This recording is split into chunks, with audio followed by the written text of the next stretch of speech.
मराठा साम्राज्य। मराठा साम्राज्य या मराठा संघ एक ऐसी शक्ति थी जो 18वीं शताब्दी में भारतीय उपमहाद्वीप के एक बड़े हिस्से पर हावी थी। साम्राज्य औपचारिक रूप से 1674 से छत्रपति के रूप में शिवाजी के राज्याभिषेक के साथ अस्तित्व में था और 1818 में ब्रिटिश ईस्ट इंडिया कंपनी के हाथों पेशवा बाजीराव द्वितीय का हार के साथ समाप्त हुआ। अधिकांश भारतीय उपमहाद्वीप पर मुगल शासन को समाप्त करने के लिए मराठों को काफी हद तक श्रेय दिया जाता है। मराठा पश्चिमी दक्कन पठार वर्तमान महाराष्ट्र से एक मराठी भाषी योद्धा समूह थे, जो हिंदवी स्वराज्य, जिसका अर्थ है मूल हिंदू भारतीय लोगों का स्वशासन, की स्थापना करके खता से उठे। 17वीं शताब्दी में शिवाजी महाराज के नेतृत्व में मराठा प्रमुख हो गए, जिन्होंने आदिल शाही वंश के खिलाफ विद्रोह किया और रायगढ़ को अपनी राजधानी के रूप में एक राज्य बनाया।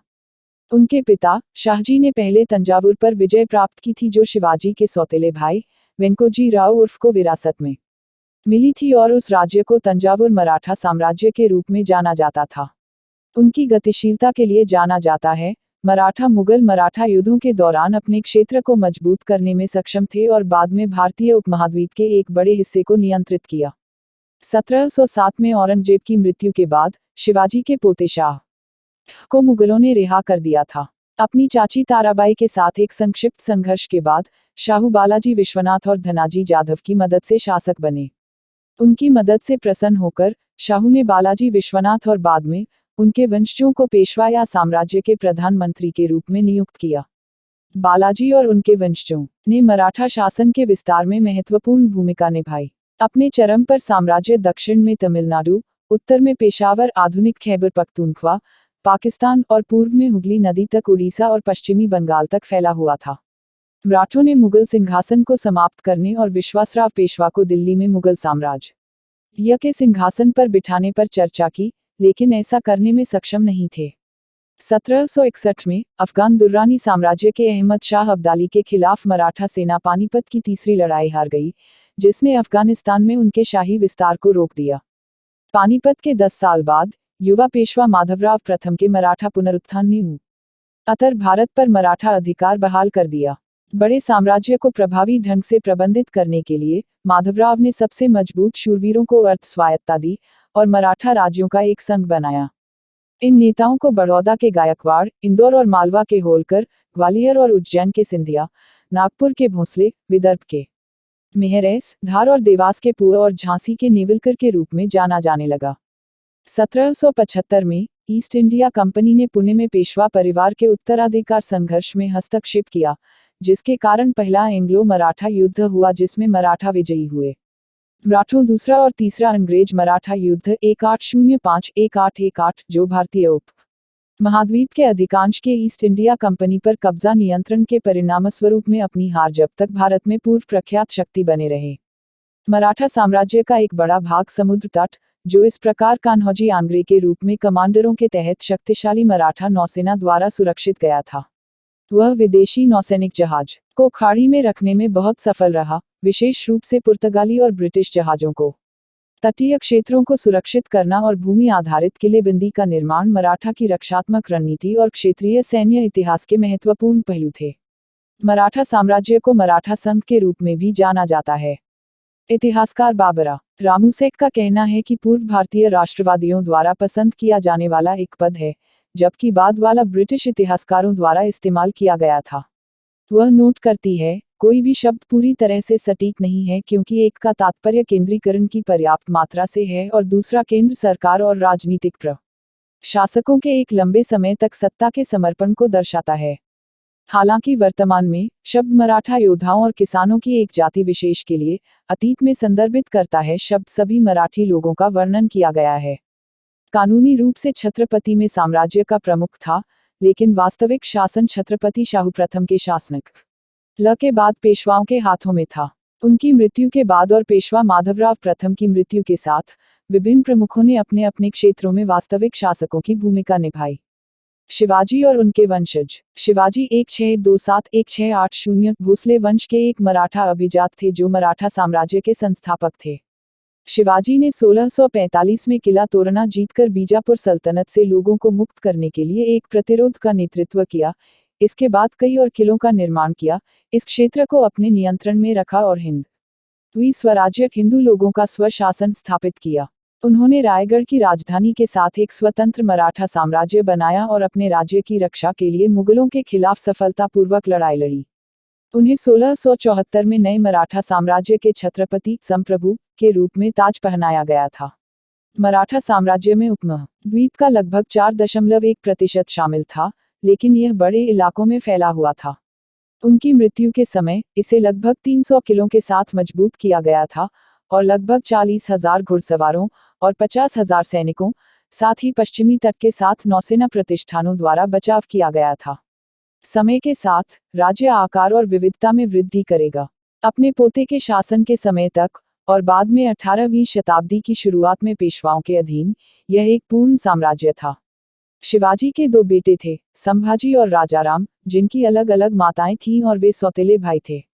1681 में संभाजी अपने पिता की मृत्यु के बाद ताज के लिए सफल हुए और अपनी विस्तारवादी नीतियों को फिर से शुरू किया। संभाजी ने इससे पहले पुर्तगालियों और मैसूर के चिक्का देव राय को हराया था। अपने विद्रोही बेटे अकबर और मराठों के बीच गठबंधन को खत्म करने के लिए मुगल सम्राट औरंगजेब ने 1681 में दक्षिण की ओर रुख किया। अपने पूरे शाही दरबार, प्रशासन और लगभग 500,000 सैनिकों की सेना के साथ उन्होंने मुगल साम्राज्य का विस्तार करने के लिए आगे बढ़े, जैसे क्षेत्रों को हासिल किया। बीजापुर और गोलकुंडा की सल्तनत। उसके बाद के 8 वर्षों के दौरान संभाजी ने मराठों का नेतृत्व किया। 1689 की शुरुआत में संभाजी ने मुगल सेना पर हमले पर विचार करने के लिए संगमेश्वर में एक रणनीतिक बैठक के लिए अपने कमांडरों को बुलाया। एक सावधानीपूर्वक नियोजित ऑपरेशन में गनूजी और औरंगजेब के सेनापति मुकर्रब खान ने संगमेश्वर पर हमला किया, जब संभाजी कुछ ही लोगों के साथ थे। 1 फरवरी 1689 को मुगल सैनिकों द्वारा संभाजी पर घात लगाकर कब्जा कर लिया गया था। उन्हें और उनके सलाहकार कवि कलश को शाही सेना द्वारा बहादुरगढ़ ले जाया गया था, जहां उन्हें 21 मार्च 1689 को मुगलों द्वारा मार डाला गया था। औरंगजेब ने संभाजी पर हमलों का आरोप लगाया था। बुरहानपुर पर मराठा सेना। संभाजी की मृत्यु के बाद उनके सौतेले भाई राजाराम गद्दी पर बैठे। रायगढ़ की मुगल घेराबंदी जारी रही और उसे सुरक्षा के लिए विशालगढ़ और फिर गिंगी भागना पड़ा। वहां से मराठों ने मुगल क्षेत्र पर छापा मारा और कई किलों को संताजी घोरपड़े, धनाजी जाधव, परशुराम पंत प्रतिनिधि, शंकरजी नारायण सचेव और मेलगिरी पंडित जैसे मराठा कमांडरों द्वारा पुनः कब्जा कर लिया गया। 1697 में राजाराम ने एक युद्धविराम की पेशकश की, लेकिन इसे औरंगजेब ने अस्वीकार कर दिया। 1700 में सिंहगढ़ में राजाराम की मृत्यु हो गई। उनकी विधवा ताराबाई ने अपने बेटे रामराजा शिवाजी द्वितीय के नाम पर नियंत्रण ग्रहण किया। 1707 में औरंगजेब की मृत्यु के बाद संभाजी और शिवाजी के पोते के पुत्र शाहू को नए मुगल सम्राट बहादुर शाह प्रथम ने रिहा कर दिया था। हालांकि शाहू को रिहाई की शर्तों का पालन करने के लिए सुनिश्चित करने के लिए उनकी मां को मुगलों के बंधक के रूप में रखा गया था। रिहा होने पर शाहू ने तुरंत मराठा सिंहासन पर दावा किया और अपनी चाची ताराबाई और उनके बेटे को चुनौती दी। बिखरा हुआ मुगल मराठा युद्ध 3 कोने वाला मामला बन गया। मराठा राजत्व पर उत्तराधिकार विवाद के कारण 1707 में सतारा और कोल्हापुर राज्यों का गठन किया गया था। शाहू ने बालाजी विश्वनाथ को पेशवा नियुक्त किया। पेशवा ने शाहू को शिवाजी के असली उत्तराधिकारी और मराठों के छत्रपति के रूप में मुगल मान्यता दिलाने में महत्वपूर्ण भूमिका निभाई थी। बालाजी ने 1719 में मुगल कैद से शाहू की मां येसुबाई की रिहाई भी प्राप्त की। शाहू के शासनकाल के दौरान राघोजी भोसले ने साम्राज्य का विस्तार पूर्व की ओर किया, वर्तमान बंगाल तक पहुंच गया। खंडराव दाभाडे और बाद में उनके पुत्र त्र्यंबकराव ने इसे पश्चिम की ओर गुजरात में विस्तारित किया। पेशवा बाजीराव और उनके 3 प्रमुखों पवार, धार, होलकर, इंदौर और सिंधिया, ग्वालियर ने इसे उत्तर की ओर अटक तक विस्तारित किया। पेशवा युग। इस युग के दौरान भट्ट परिवार से संबंधित पेशवाओं ने मराठा सेना को नियंत्रित किया और बाद में 1772 तक मराठा साम्राज्य के वास्तविक शासक बने। समय के साथ मराठा साम्राज्य अधिकांश भारतीय उपमहाद्वीप पर हावी हो गया। शाहू ने 1713 में पेशवा बालाजी विश्वनाथ को नियुक्त किया। उनके समय से पेशवा का पद सर्वोच्च हो गया, जबकि शाहू एक व्यक्ति बन गया। उनकी पहली बड़ी उपलब्धि 1714 में पश्चिमी तट पर सबसे शक्तिशाली नौसैनिक प्रमुख कान्होजी आंग्रे के साथ लोनावाला की संधि का समापन था। बाद में उन्होंने शाहू को छत्रपति के रूप में स्वीकार कर लिया। 1719 में मराठों की एक सेना ने दक्कन के मुगल गवर्नर सैयद हुसैन अली को हराकर दिल्ली की ओर कूच किया और मुगल सम्राट को अपदस्थ कर दिया। इस बिंदु से मुगल सम्राट अपने मराठा अधिपति के हाथों की कठपुतली बन गए। अप्रैल 1720 में बालाजी विश्वनाथ की मृत्यु के बाद उनके पुत्र बाजीराव प्रथम को शाहू ने पेशवा नियुक्त किया। 1720-1740 के दौरान आधुनिक भारतीय परिदृश्य के 3% से 30% तक का मराठा साम्राज्य का 10 गुना विस्तार करने का श्रेय बाजीराव को जाता है। उन्होंने अप्रैल 1740 में अपनी मृत्यु से पहले 41 से अधिक लड़ाइयां लड़ीं और इस बात के लिए जाना जाता है कि उन्होंने कभी कोई हार नहीं मानी। पालखेड़ की लड़ाई एक भूमि युद्ध थी जो 28 फरवरी 1728 को बाजीराव प्रथम और कमर उद्दीन खान हैदराबाद के आसफ जाह प्रथम के बीच भारत के नासिक शहर के पास पालखेड़ गांव में हुई थी। मराठों ने निजाम को हराया।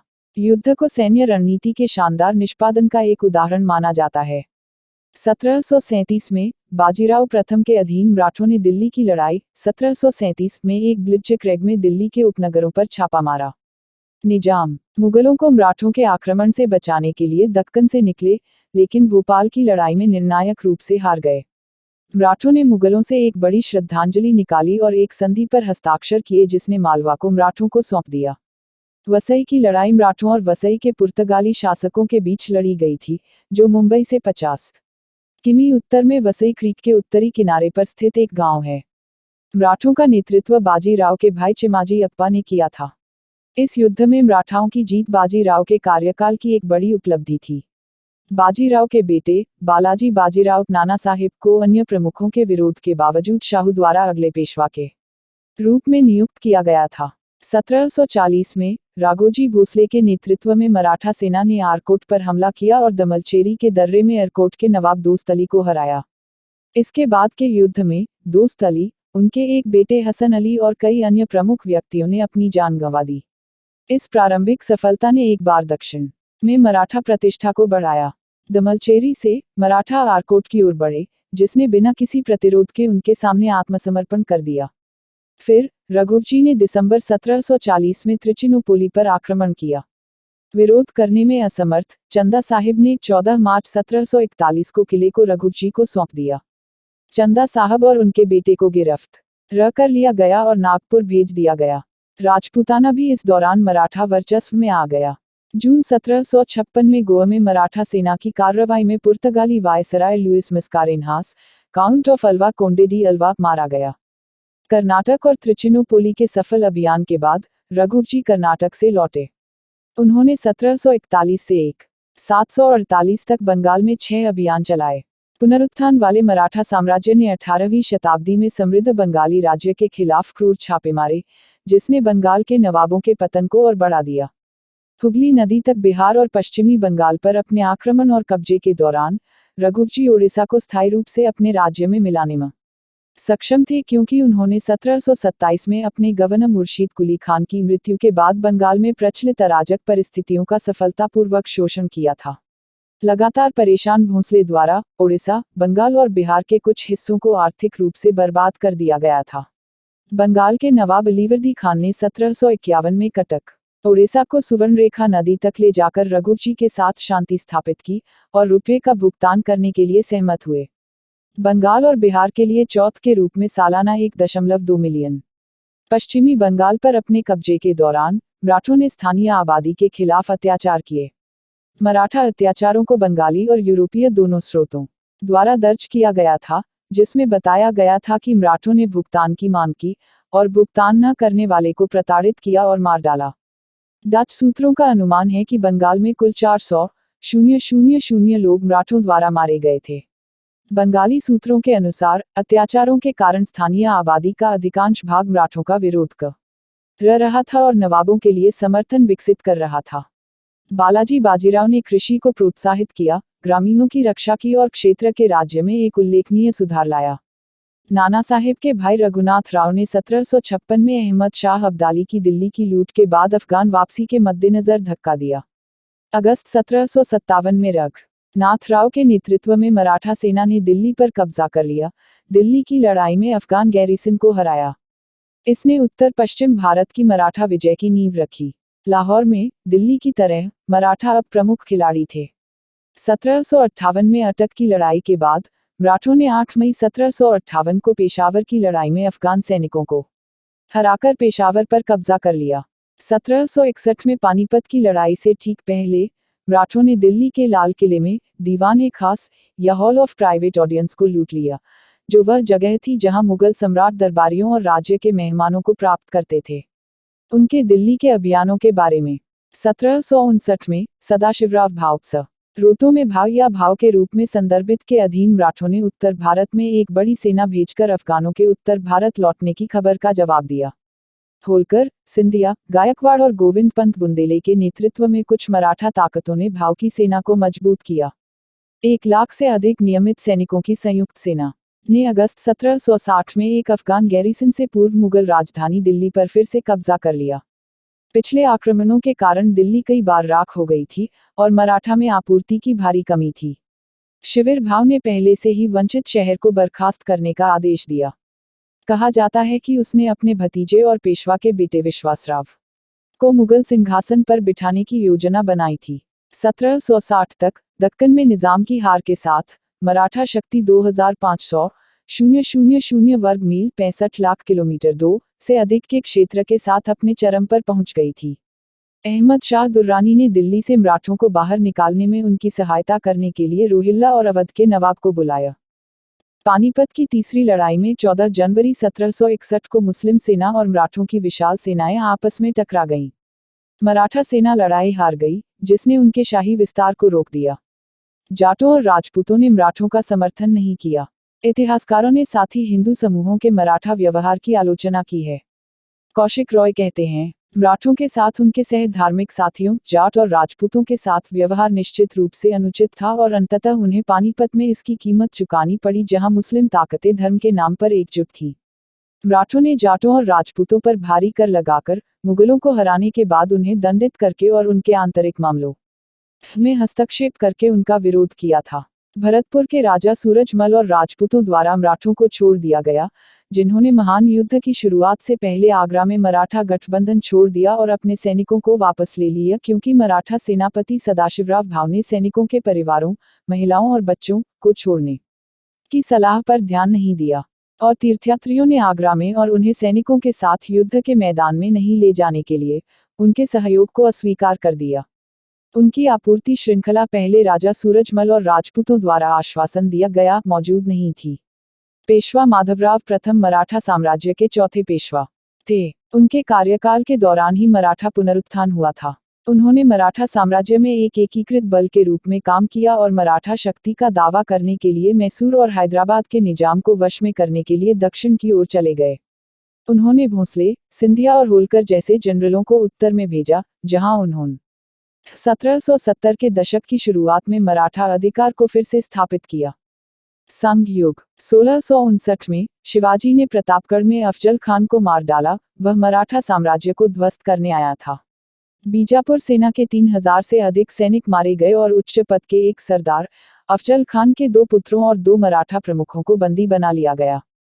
पवनखिंड की आगामी लड़ाई में 300 की छोटी मराठा सेना ने शिवाजी के बचने के लिए समय निकालने के लिए बड़े दुश्मन को पीछे कर दिया। बाजी प्रभु देशपांडे घायल हो गए थे, लेकिन तब तक लड़ते रहे जब तक कि उन्होंने विशालगढ़ से तोप की आग की आवाज नहीं सुनी। यह संकेत दिया कि शिवाजी 13 जुलाई 1660 की शाम को किले में सुरक्षित पहुंच गए थे। अप्रैल 1663 में शिवाजी ने पुणे में शाइस्ता खान पर एक आश्चर्यजनक हमला किया, पुरुषों के एक छोटे समूह के साथ। खान के परिसर तक पहुंच प्राप्त करने के बाद हमलावर उसकी कुछ पत्नियों को मारने में सक्षम थे। हाथापाई में एक उंगली खोकर शाइस्ता खान भाग निकली। खान ने पुणे के बाहर मुगल सेना के साथ शरण ली और औरंगजेब ने उसे इस शर्मिंदगी के लिए बंगला में स्थानांतरण के साथ दंडित किया।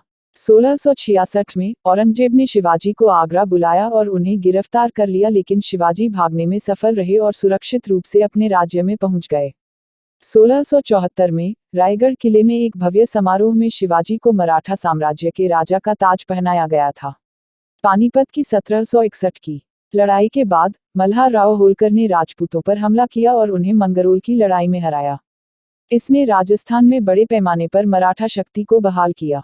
मध्य भारत में ग्वालियर राज्य के शासक महादजी शिंदे के नेतृत्व में मराठों ने जाटों, रोहिल्ला अफगानों को हराया और दिल्ली पर कब्जा कर लिया, जो अगले 3 दशकों तक मराठा नियंत्रण में रहा।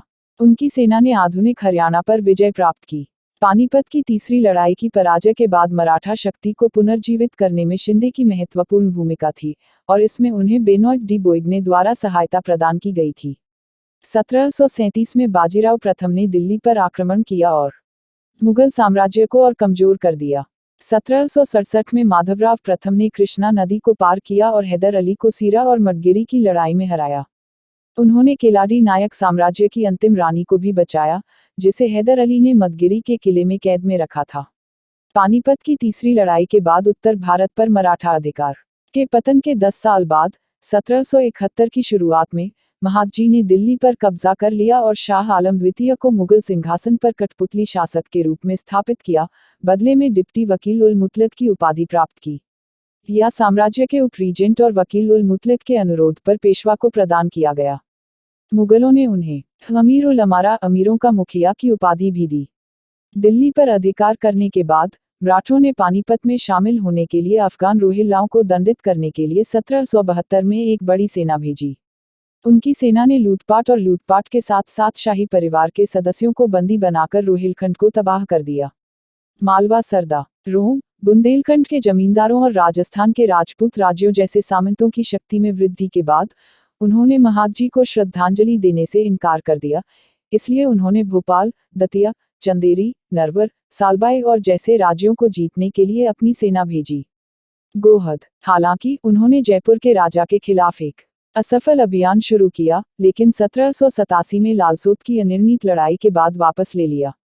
गजेंद्रगढ़ की लड़ाई तुकोजीराव होलकर, मल्हाराव होलकर के दत्तक पुत्र और टीपू सुल्तान की कमान में मराठों के बीच लड़ी गई थी। मार्च 1786 से मार्च 1787 तक, जिसमें टीपू सुल्तान मराठों से हार गया था। इस युद्ध में जीत से मराठा क्षेत्र की सीमा तुंगभद्रा नदी तक फैली हुई थी। ग्वालियर का मजबूत किला तब गोहद के जाट शासक छतर सिंह के हाथों में था। 1783 में महादजी ने ग्वालियर के किले को घेर लिया और उसे जीत लिया। उन्होंने ग्वालियर का प्रशासन खंडराव हरि भालेराव को सौंप दिया। ग्वालियर की विजय का जश्न मनाने के बाद महादजी शिंदे ने अपना ध्यान फिर से दिल्ली की ओर लगाया। 1788 में महादजी की सेनाओं ने मराठों का विरोध करने वाले मुगल कुलीन इस्माइल बेग को हराया।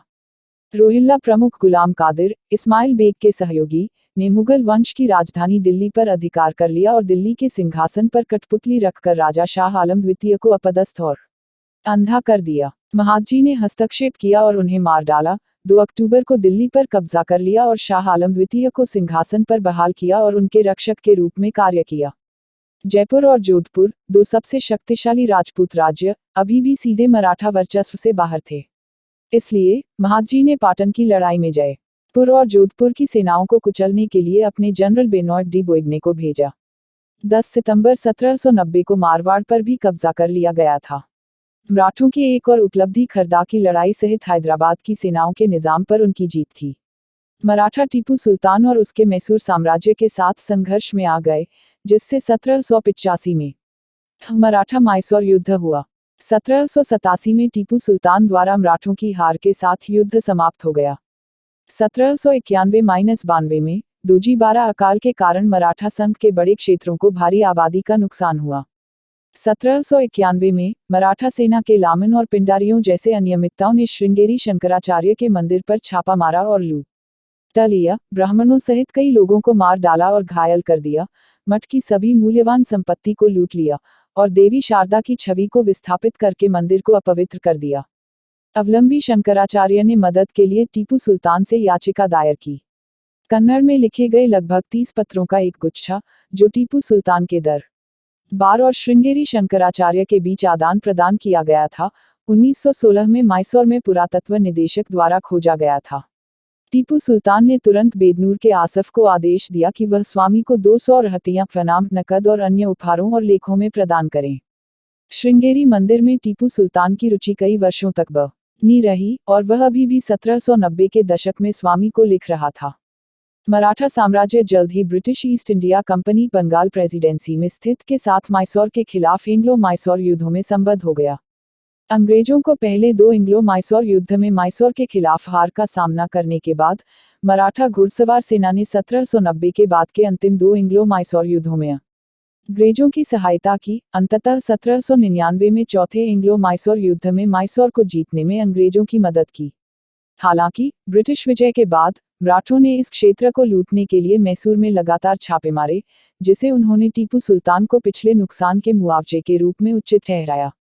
1775 में British East India company Bombay में अपने आधार से रघुनाथराव, जिसे राघोबदादा भी कहा जाता है, की ओर से पुणे में उत्तराधिकार संघर्ष में हस्तक्षेप किया, जो साम्राज्य के पेशवा बनना चाहता था। तुकोजीराव होलकर और महादाजी शिंदे के अधीन मराठा सेना ने विटगांव की लड़ाई में एक ब्रिटिश अभियान दल को हराया, लेकिन भारी आत्मसमर्पण की शर्तें, जिसमें संलग्न क्षेत्र की वापसी और राजस्व का एक हिस्सा शामिल था, बंगाल में ब्रिटिश अधिकारियों द्वारा अस्वीकार कर दिया गया था और लड़ाई जारी रही, जिसे प्रथम आंग्ल मराठा युद्ध के रूप में जाना जाता है। 1782 में पूर्व युद्ध यथास्थिति की बहाली और ईस्ट इंडिया कंपनी के रघुनाथराव के कारण को छोड़ने के साथ समाप्त हुआ। 1799 में यशवंतराव होलकर को होलकरों के राजा का ताज पहनाया गया और उन्होंने उज्जैन पर कब्जा कर लिया। उसने उस क्षेत्र में अपने साम्राज्य का विस्तार करने के लिए उत्तर की ओर अभियान शुरू किया। यशवंतराव ने पेशवा बाजीराव द्वितीय की नीतियों के खिलाफ विद्रोह किया।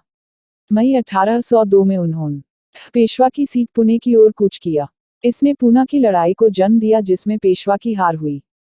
पूना की लड़ाई के बाद पेशवा की उड़ान ने मराठा राज्य की सरकार को यशवंतराव होलकर के हाथों में छोड़ दिया। किनकेड और पारासिनिस 1925, पृष्ठ 194। उन्होंने अमृतराव को पेशवा के रूप में नियुक्त किया और 13 मार्च 1803 को इंदौर चले गए। बड़ौदा के प्रमुख गायकवाड़ को छोड़कर सभी, जिन्होंने पहले ही 26 जुलाई 1802 को एक अलग संधि द्वारा ब्रिटिश संरक्षण स्वीकार कर लिया था, ने नए शासन का समर्थन किया। उसने अंग्रेजों से संधि की। साथ ही यशवंतराव ने सिंधिया और पेशवा के साथ विवादों को सफलतापूर्वक हल किया। उन्होंने मराठा संघ को एकजुट करने की कोशिश की, लेकिन कोई फायदा नहीं हुआ। 1802 में अंग्रेजों ने प्रतिद्वंद्वी दावेदारों के खिलाफ सिंहासन के उत्तराधिकारी का समर्थन करने के लिए बड़ौदा में हस्तक्षेप किया और उन्होंने ब्रिटिश सर्वोच्चता की स्वीकृति के बदले में मराठा साम्राज्य से अपनी स्वतंत्रता को मान्यता देने वाले नए महाराजा के साथ एक संधि पर हस्ताक्षर किए। द्वितीय आंग्ल मराठा युद्ध 1803-1805 से पहले पेशवा बाजीराव द्वितीय ने एक समान संधि पर हस्ताक्षर किए थे। दूसरे आंग्ल मराठा युद्ध के दौरान दिल्ली की लड़ाई 1803 में हार के परिणामस्वरूप मराठों के लिए दिल्ली शहर का नुकसान हुआ। दूसरा आंग्ल मराठा युद्ध उन मराठों के सैन्य उच्च जल चिन्ह का प्रतिनिधित्व करता है जिन्होंने ब्रिटिश राज के गठन का अंतिम गंभीर विरोध किया था। भारत के लिए असली लड़ाई उपमहाद्वीप के लिए कभी भी एक निर्णायक लड़ाई नहीं थी, बल्कि इसने दक्षिण एशियाई सैन्य अर्थव्यवस्था के नियंत्रण के लिए एक जटिल सामाजिक और राजनीतिक संघर्ष को जन्म दिया। 1803 में जीत वित्त, कूटनीति, राजनीति और बुद्धिमत्ता पर उतनी ही टिकी थी जितनी युद्ध के मैदान में युद्धाभ्यास और युद्ध पर थी। अंततः तीसरे आंग्ल मराठा युद्ध 1817-1818 के परिणामस्वरूप मराठा स्वतंत्रता का नुकसान हुआ। इसने अधिकांश भारतीय उपमहाद्वीप के नियंत्रण में अंग्रेजों को छोड़ दिया। पेशवा को अंग्रेजों के पेंशन भोगी के रूप में बिठूर कानपुर, उत्तर प्रदेश के पास मराठ में निर्वासित कर दिया गया था। पुणे सहित देश का मराठागढ़, कोल्हापुर और सतारा राज्यों के अपवाद के साथ सीधे ब्रिटिश शासन के अधीन आ गया, जिसने स्थानीय मराठा शासकों, शिवाजी के वंशज और संभाजी द्वितीय ने कोल्हापुर पर शासन किया, को बरकरार रखा। ग्वालियर, इंदौर और नागपुर के मराठा शासित राज्यों ने सभी क्षेत्र खो दिए और ब्रिटिश राज के साथ अधीनस्थ गठबंधनों के तहत रियासतों के रूप में आ गए, जिन्होंने ब्रिटिश सर्वोच्चता के तहत आंतरिक संप्रभुता को बरकरार रखा। मराठा शूरवीरों की अन्य छोटी रियासतों को भी ब्रिटिश राज के अधीन रखा गया था। तीसरा आंग्ल मराठा युद्ध एक साझा मोर्चा बनाने के बजाय अलग अलग मराठा सरदारों द्वारा लड़ा गया और उन्होंने एक एक करके आत्मसमर्पण कर दिया। शिंदे और पश्तून अमीर खान कूटनीति और दबाव के इस्तेमाल से वश में थे, जिसके परिणामस्वरूप 5 नवंबर 1817 को ग्वालियर की संधि हुई। अन्य सभी मराठा प्रमुखों जैसे होलकर, भोंसले और पेशवा ने 1818 तक हथियार छोड़ दिए। ब्रिटिश इतिहासकार परसिवल स्पीयर का वर्णन है 1818 भारत के इतिहास में एक वाटरशेड वर्ष के रूप में, यह कहते हुए कि उस वर्ष तक भारत में ब्रिटिश प्रभुत्व भारत का ब्रिटिश प्रभुत्व बन गया। ब्रिटिश ईस्ट इंडिया कंपनी के तत्वावधान में युद्ध ने अंग्रेजों को सतलुज नदी के दक्षिण में वर्तमान भारत के लगभग पूरे नियंत्रण में छोड़ दिया। प्रसिद्ध नासिक डायमंड को कंपनी ने युद्ध की लूट के हिस्से के रूप में लूट लिया था। अंग्रेजों ने मराठा साम्राज्य से बड़े हिस्से का अधिग्रहण किया और वास्तव में उनके सबसे गतिशील विरोध को समाप्त कर दिया। पेशवा को दी गई आत्मसमर्पण की शर्तें मेजर जनरल जॉन मैल्कम ने बहुत उदार होने के लिए अंग्रेजों के बीच विवादास्पद थे। पेशवा को कानपुर के पास एक शानदार जीवन की पेशकश की गई थी और लगभग 80,000 पाउंड की पेंशन दी गई थी। प्रशासन, पुजारी पंडितराव और न्यायिक न्यायाधीशा के उल्लेखनीय अपवाद के साथ अन्य प्रधानों ने पूर्णकालिक सैन्य कमान संभाली और उनके कर्तव्यों ने उनके स्थान पर अपने नागरिक कर्तव्यों का पालन किया। मराठा साम्राज्य के बाद के युग में ये प्रतिनिधि और उनके कर्मचारी पेशवा की नौकरशाही के मूल में थे। पेशवा एक आधुनिक प्रधानमंत्री के नामात्र समकक्ष थे। शिवाजी ने मराठा साम्राज्य के विकास के दौरान प्रशासनिक कर्तव्यों को अधिक प्रभावी ढंग से सौंपने के लिए पेशवा पदनाम बनाया। 1749 से पहले पेशवा ने 8-9 वर्षों तक पद संभाला और मराठा सेना को नियंत्रित किया। वे बाद में 1749 से 1818 में इसके अंत तक मराठा साम्राज्य का वास्तविक वंशानुगत प्रशासक बन गए। पेशवाओं के प्रशासन के तहत और कई प्रमुख जनरलों और राजनयिकों नीचे सूचीबद्ध के समर्थन से मराठा साम्राज्य अपने चरम पर पहुंच गया, जिसने सबसे अधिक शासन किया।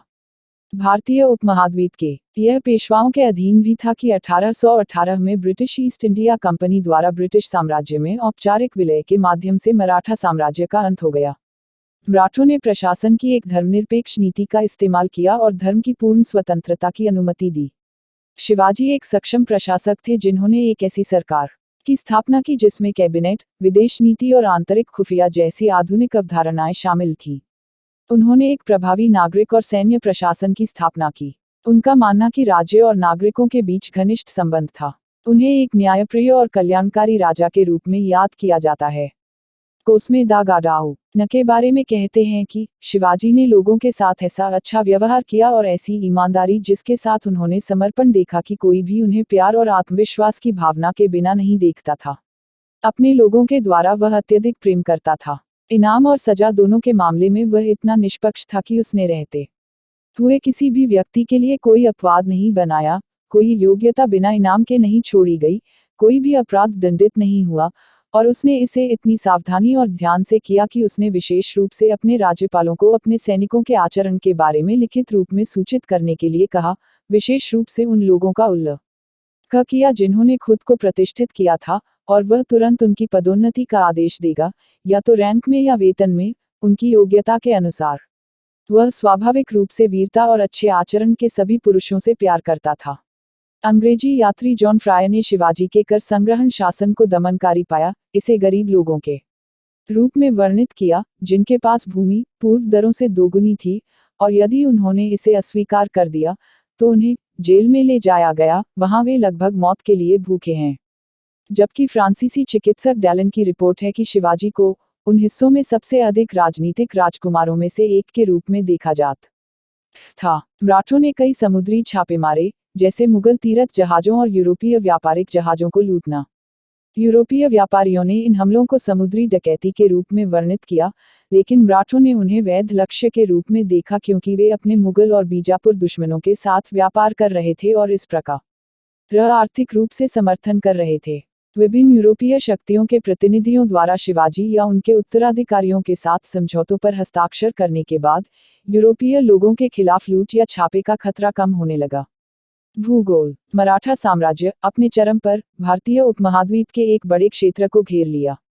विभिन्न क्षेत्रों पर कब्जा करने के अलावा मराठों ने बड़ी संख्या में सहायक नदियों को बनाए रखा, जो एक निश्चित राशि के नियमित कर का भुगतान करने के लिए समझौतों से बंधे थे, जिन्हें चौथ के नाम से जाना जाता है। साम्राज्य यानी हैदर अली और टीपू सुल्तान, अवध के नवाब, बंगाल के नवाब, हैदराबाद के निजाम और आरकोट के नवाब के साथ साथ दक्षिण भारत के पॉलीगढ़ साम्राज्यों के तहत मैसूर सल्तनत को हराया। उन्होंने दिल्ली, अवध, बंगाल, बिहार, उड़ीसा, पंजाब, हैदराबाद, मैसूर, उत्तर प्रदेश और राजपुताना के शासकों से चौथ निकाला। अवध के नवाब सफदरजंग ने मराठों से 1752 में अफगानी रोहिल्लाओं को हराने में मदद करने का अनुरोध किया था। मराठा सेना पुणे से निकली और 1752 में अफगान रोहिल्लाओं को हराकर पूरे रोहिलखंड वर्तमान उत्तर पश्चिमी उत्तर प्रदेश पर कब्जा कर लिया।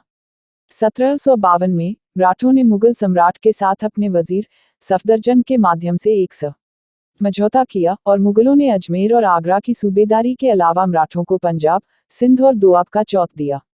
1758 में मराठों ने अपनी उत्तर पश्चिम विजय शुरू की और अफगानिस्तान तक अपनी सीमा का विस्तार किया। उन्होंने पाकिस्तानी पंजाब प्रांत और खैबर पख्तूनख्वा सहित अहमद शाह अब्दाली की अफगान सेना को हराया, जो अब पाकिस्तान है। अफगानों की संख्या लगभग 25,000-30,000 थी और उनका नेतृत्व अहमद शाह दुर्रानी के पुत्र तैमूर शाह ने किया था। मराठों ने हजारों अफगान सैनिकों का नरसंहार और लूटपाट की और पंजाब क्षेत्र और कश्मीर में लाहौर, मुल्तान, डेरा गाजी खान, अटक, पेशावर पर कब्जा कर लिया। संघ युग के दौरान महादजी शिंदे ने उत्तर भारत के अधिकांश हिस्सों पर मराठा वर्चस्व को पुनर्जीवित किया, जो पानीपत की तीसरी लड़ाई के बाद खो गया था, जिसमें सियाएस सतलज राज्य सतलुज के दक्षिण जैसे कैथल, पटियाला, जींद, थानेसर, मालेरकोटला और फरीदकोट शामिल थे। दिल्ली और उत्तर प्रदेश मराठा साम्राज्य के सिंधियों की आधिपत्य के अधीन थे और 1803-1805 के दूसरे एंग्लो मराठा युद्ध के बाद मराठों ने इन क्षेत्रों को ब्रिटिश ईस्ट इंडिया कंपनी को खो दिया। विरासत। कुछ इतिहासकारों ने भारतीय नौसेना की नींव रखने और नौसैनिक युद्ध में महत्वपूर्ण बदलाव लाने के लिए मराठा नौसेना को श्रेय दिया है। शिवाजी के शासनकाल के दौरान 17वीं शताब्दी में समुद्री किलों और युद्धपोतों की एक श्रृंखला बनाई गई थी। यह ध्यान दिया गया है कि कोंकण के गोदी में बने जहाज ज्यादातर स्वदेशी थे, जिनका निर्माण विदेशी सहायता के बिना किया गया था। इसके अलावा 18वीं शताब्दी में एडमिरल कान्होजी आंग्रे के शासनकाल के दौरान वर्तमान महाराष्ट्र के पूरे पश्चिमी तट पर कई डॉकयार्ड सुविधाओं का निर्माण किया गया था। मराठों ने नौवहन सुविधाओं के साथ समुद्री किले के साथ पूरे समुद्र तट को मजबूत किया। लगभग सभी पहाड़ी किले, जो वर्तमान पश्चिमी महाराष्ट्र के परिदृश्य को दर्शाते हैं, मराठों द्वारा बनाए गए थे। तमिलनाडु में गिंगी किले के नवीनीकरण की विशेष रूप से सराहना की गई है। 18वीं शताब्दी के दौरान पुणे के पेशवाओं ने पुणे शहर में महत्वपूर्ण परिवर्तन लाए, बांधों, पुलों और एक भूमिगत जल आपूर्ति प्रणाली का निर्माण किया। 18वीं शताब्दी के दौरान अहमदाबाद शहर में मराठों द्वारा कुशासन और दमनकारी नीतियों के अनुसरण का उल्लेख किया गया है। रानी अहिल्याबाई होलकर को एक न्यायप्रिय शासक और धर्म की एक उत्साही संरक्षक के रूप में जाना जाता है। उन्हें मध्य प्रदेश के महेश्वर शहर और पूरे उत्तर भारत में कई मंदिरों के निर्माण, मरम्मत और कई मंदिरों का श्रेय दिया गया है। कहा जाता है कि इसका हथकरघा उद्योग भी होलकरों के शासन में फला फूला। नागपुर के भोसले ने 18वीं शताब्दी के उत्तरार्ध में उड़ीसा के वर्तमान राज्य पर शासन किया, जहां मराठा शासकों ने धर्म और धार्मिक संस्थानों को संरक्षण दिया, जिसने उड़ीसा को आकर्षण का केंद्र बना दिया। 18वीं शताब्दी के मराठा शासन के दौरान वाराणसी, वर्तमान उत्तर प्रदेश में कई घाटों की मरम्मत और पुनर्निर्माण किया गया था।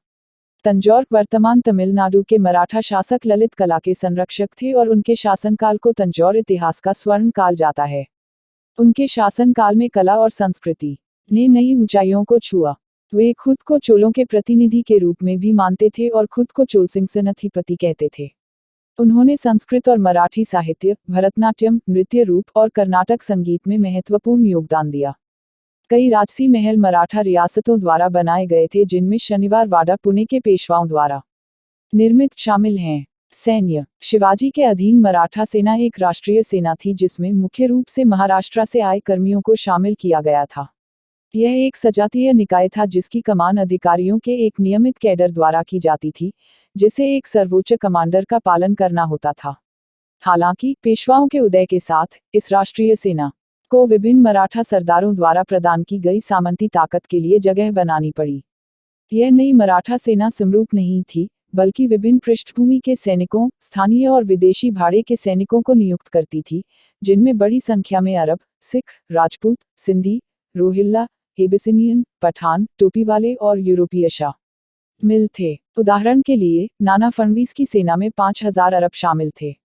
मराठा सेना, विशेष रूप से इसकी पैदल सेना की, मराठा साम्राज्य के लगभग सभी दुश्मनों द्वारा प्रशंसा की गई, जिसमें ड्यूक ऑफ वेलिंगटन से लेकर अहमद शाह अब्दाली तक शामिल थे। पानीपत की तीसरी लड़ाई के बाद अब्दाली को राहत मिली क्योंकि प्रारंभिक चरणों में मराठा सेना लगभग अफगान सेनाओं और उनके भारतीय सहयोगियों, अवध और रोहिल्ला के नवाब को नष्ट करने की स्थिति में थी। दुर्रानी साम्राज्य के भव्य वजीर सरदार शाह वली खान उस समय हैरान रह गए जब Maratha commander in chief Sadashivrao भाव ने अफगान सेना के केंद्र पर एक भयंकर हमला किया। हाजी अताई खान के साथ 3,000 से अधिक दुर्रानी सैनिक मारे गए। मुख्य कमांडरों में से एक अफगान सेना के और वजीर शाह वली खान के भतीजे। आमने सामने की लड़ाई में मराठा पैदल सेना का ऐसा भीषण हमला था कि अफगान सेनाएं भागने लगीं और हताशा और गुस्से में वजीर चिल्लाया, कॉमरेड तुम कहाँ उड़ते हो, हमारा देश दूर है। युद्ध के बाद अहमद शाह अब्दाली ने एक भारतीय शासक को लिखे एक पत्र में दावा किया कि अफगान केवल सर्वशक्तिमान के आशीर्वाद के कारण मराठों को हराने में सक्षम थे और किसी भी अन्य सेना को उस विशेष दिन मराठा सेना द्वारा नष्ट कर दिया गया होता, भले ही मराठा सेना संख्यात्मक रूप से अफगान सेना और उसके भारतीय सहयोगियों से हीन था। हालांकि अब्दाली ने लड़ाई जीत ली, लेकिन उसके पक्ष में भी भारी हताहत हुए। इसलिए उसने मराठों के साथ तत्काल शांति की मांग की। अब्दाली ने 10 फरवरी 1761 को पेशवा को लिखे अपने पत्र में लिखा, हमारे बीच दुश्मनी का कोई कारण नहीं है। आपका पुत्र विश्वासराव और आपका भाई सदाशिवराव युद्ध में मारे गए, यह दुर्भाग्यपूर्ण था। भाव ने लड़ाई शुरू की, इसलिए मुझे अनिच्छा से वापस लड़ना पड़ा। फिर भी मुझे उनकी मौत का दुख है। कृपया दिल्ली की अपनी संरक्षकता पहले की तरह जारी रखें, इसका मुझे कोई विरोध नहीं है। सतलज तक पंजाब को ही रहने दो। शाह आलम को दिल्ली की गद्दी पर फिर से बहाल करो जैसा तुमने पहले किया था और हमारे बीच शांति और दोस्ती हो, यही मेरी प्रबल इच्छा है। मुझे वह इच्छा प्रदान करें। इसी तरह ड्यूक ऑफ वेलिंगटन ने मराठों को हराने के बाद उल्लेख किया कि मराठों, हालांकि उनके जनरलों के नेतृत्व में खराब तरीके से नियमित पैदल सेना और तोपखाने थे जो यूरोपीय लोगों के स्तर से मेल खाते थे और अन्य ब्रिटिश अधिकारियों को युद्ध के मैदान पर मराठों को कम आंकने की चेतावनी दी थी। उन्होंने एक ब्रिटिश जनरल को आगाह किया कि आपको कभी भी मराठा पैदल सेना को आमने सामने या हाथ से हाथ मिलाकर युद्ध करने की अनुमति नहीं देनी चाहिए, क्योंकि इससे आपकी सेना खुद को पूरी तरह से बदनाम कर देगी। यहाँ तक जब आर्थर वेलेस्ली वेलिंगटन के प्रथम ड्यूक ब्रिटेन के प्रधानमंत्री बने तो उन्होंने मराठा पैदल सेना को अत्यधिक सम्मान में रखा, यह दावा करते हुए कि यह दुनिया में सर्वश्रेष्ठ में से एक है। हालांकि साथ ही उन्होंने मराठा जनरलों के खराब नेतृत्व पर भी ध्यान दिया, जो अक्सर उनकी हार के लिए जिम्मेदार थे। चार्ल्स मेटकाफ भारत में ब्रिटिश अधिकारियों में से एक और बाद में कार्यवाहक गवर्नर जनरल ने 1806 में लिखा था, भारत में 2 से अधिक महान शक्तियां नहीं हैं, ब्रिटिश और महत्ता, और हर दूसरा राज्य एक या दूसरे के प्रभाव को स्वीकार करता है। हर इंच जो हम पीछे हटेंगे उन पर उनका कब्जा होगा। नॉर्मन गश का कहना है कि मराठा पैदल सेना ब्रिटिश पैदल सेना के बराबर थी। 1818 में तीसरे आंग्ल मराठा युद्ध के बाद ब्रिटेन ने ब्रिटिश भारतीय सेना में सेवा करने के लिए मराठों को एक मार्शल रेस के रूप में सूचीबद्ध किया। 19वीं सदी के राजनयिक सर जस्टिन शील ने ब्रिटिश ईस्ट इंडिया कंपनी द्वारा भारतीयों की एक सेना बनाने में फ्रांसीसी भारतीय सेना की नकल करने के बारे में टिप्पणी की, यह फ्रांसीसी की सैन्य प्रतिभा है कि हम भारतीय सेना के गठन के लिए ऋणी हैं। हमारे जंगी पड़ोसियों ने सबसे पहले भारत में देशी सैनिकों को ड्रिल करने और उन्हें नियमित रूप से अनुशासित सेना में बदलने की प्रणाली शुरू की। उनका उदाहरण हमारे द्वारा कॉपी किया गया था और परिणाम वही है जो अब हम देखते हैं। फ्रांसीसी समान सैन्य और प्रशासनिक संकायों को फारस में ले गया और वर्तमान फारसी नियमित सेना की उत्पत्ति की स्थापना की, जैसा कि इसे स्टाइल किया गया है।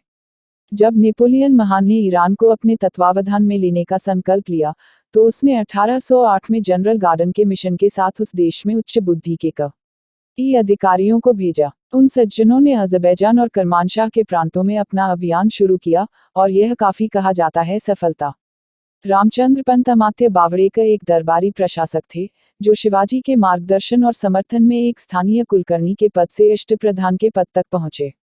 वह शिवाजी के समय से प्रमुख पेशवाओं में से एक थे, बाद में पेशवाओं के उदय से पहले, जिन्होंने शाहू के बाद साम्राज्य को नियंत्रित किया था।